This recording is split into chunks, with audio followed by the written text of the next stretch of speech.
જામનગરના હાપા માર્કેટિંગ યાર્ડમાં અગાઉથી જાહેરાત કર્યા મુજબ આજે સવારે 6 વાગ્યાથી સવારે 9 વાગ્યા સુધી ડુંગળીની આવક ખુલ્લી મૂકવામાં આવેલ હતી, જેમાં કુલ 225 વાહનો લઈ અને ખેડૂતો ડુંગળી ભરી અને આવ્યા હતા અને કુલ અંદાજિત 16 થી 17 હજાર ગુણી જેટલી ડુંગળીની આવક થયેલ છે, જેમાંથી આજરોજ 6 થી 7 હજાર જેટલી ગુણીનું વેચાણ પણ થઈ ચૂકેલ છે અને તેના 1 મણ એટલે કે 20 કિલોના ભાવ 150 રૂપિયાથી લઈ અને ઊંચામાં 700 રૂપિયા સુધીનું વેચાણ થયેલ છે।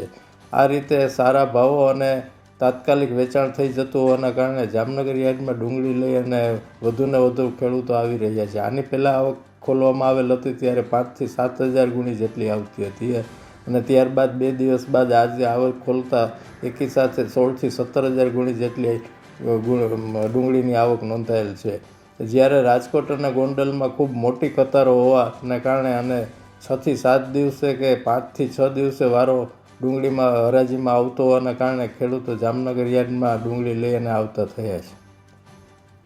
મુકુંદભાઈ સભાયા, એક ચેરમેન એપીએમસી જામનગર હાપા। જામનગર ખાતે આજે માર્કેટિંગ યાર્ડમાં ઐતિહાસિક ડુંગળીની આવક 15,000 મણ જેટલી થઈ છે।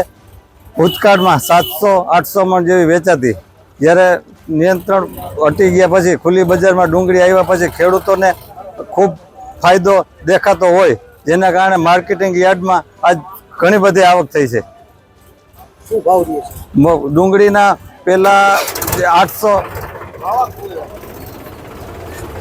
પહેલા જ્યારે શરૂઆત હતી ત્યારે 800-850, આજે પણ 100 થી 600 જેવા ભાવ ડુંગળીના છે આજે હાલ બજારમાં।